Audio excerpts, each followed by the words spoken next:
அனைவருக்கும் வணக்கம். இன்னைக்கு டிஎன்ஏல என்ன முக்கியமான செய்திகள் இருக்கு அப்படின்னு சொல்லி பார்ப்போம். ஸோ என்ன குடுத்துருக்காங்கன்னா, இலக்கிய உலகை திரும்பி பார்க்க வைத்த ஹங்கேரி அப்படின்னு சொல்லி குடுத்துருக்காங்க. அதாவது இந்த வருஷம் நோபல் பிரைஸ் பார்த்தீங்கன்னா, ஹங்கேரியைச் சேர்ந்த லாஸ்லோ கிருஸ்னோர்காய் அப்படிங்கிறவருக்கு வழங்கப்பட்டிருக்கு. அதே மாதிரி பார்த்தீங்கன்னா, இந்த வருஷம் புக்கர் பிரைஸ் அப்படிங்கிறது டேவிட் சலாய் அப்படிங்கிற ஹங்கேரி நாட்ட பூர்வீகமா சேர்ந்த ஒருத்தருக்கு தான் வழங்கப்பட்டிருக்கு. அதனால தான் தலைப்புல என்ன குடுத்துருக்காங்க அப்படின்னா, இலக்கிய உலகத்தை திரும்பி பார்க்க வைத்த ஹங்கேரி அப்படின்னு சொல்லி குடுத்துருக்காங்க. ஸோ இந்த புக்கர் பரிசு அப்படிங்கிறது எந்த புத்தகத்துக்காக வழங்கப்பட்டிருக்குன்னா, ஃப்ளஷ் அப்படிங்கிற புத்தகத்துக்காக வழங்கப்பட்டிருக்கு. அது மட்டும் இல்லாம இந்த புக்கர் பிரைஸோட நாமினேஷன்ல பார்த்தீங்கன்னா, இந்தியாவச் சேர்ந்த கிரண் தேசாய் எழுதின த லோன்லினெஸ் ஆஃப் சோனியா அண்ட் சன்னி அப்படிங்கிற புக்கும் இடம்பெற்றிருந்துச்சு. இந்த கிரண் தேசாய் அவர்கள் பார்த்தீங்கன்னா, 2006ஆம் ஆண்டு புக்கர் பிரைஸ் வின் பண்ணியிருப்பாரு. ஆ என்ன புக்கர் பிரைஸ் அப்படின்னா, த இன்ஹெரிட்டன்ஸ் ஆஃப் லாஸ் அப்படிங்கிற புத்தகத்துக்காக புக்கர் பிரைஸ் அப்படிங்கிறது வாங்கியிருப்பார். ஓகேவா? ஸோ இந்த மாதிரி இவரு தான் வின் பண்ண போறாருன்னு எதிர்பார்க்கப்பட்டிருந்த நிலையில, இப்ப என்ன ஆயிருக்கு அப்படின்னு சொல்லி பார்த்தீங்கன்னா, டேவிட் சலாய் அவர்களுக்கு வந்து இந்த புக்கர் பரிசு அப்படிங்கிறது வழங்கப்பட்டிருக்கு.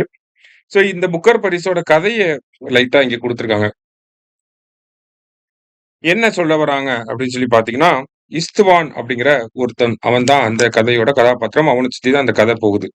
ஸோ அவனுக்கு பக்கத்து வீட்டு நபர்களுடைய நெருக்கமான தொடர்பு ஏற்படுது. அதன் பிறகு பார்த்தீங்கன்னா, ஒரு கொலை குற்றச்சாட்டுல சிறைக்கு செல்லப்படுறான்.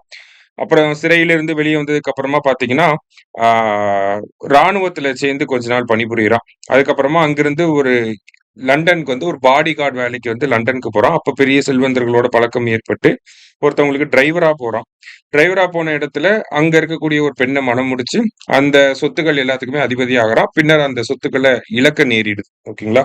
ஸோ இதுதான் அந்த கதை. ஒருத்தனுடைய வாழ்வுல எப்படி ஏற்றத்தாழ்வுகள் எதிர்பாராத நேரத்துல வந்துட்டு போகும் அப்படிங்கிறத பத்தி தான் இந்த கதை வந்து குடுத்திருக்காங்க. சரியா? ஸோ கதை ஜஸ்ட் என்னன்னு தெரிஞ்சுக்கிறோம். ஆனா முக்கியமான விஷயம் என்னன்னா, நோபல் பரிசு இலக்கியத்துக்கான நோபல் பரிசு ஹங்கேரி நாட்டை சேர்ந்த லாஸ்லோ கிருஸ்னோர்காய்க்கு வழங்கப்பட்டிருக்கு.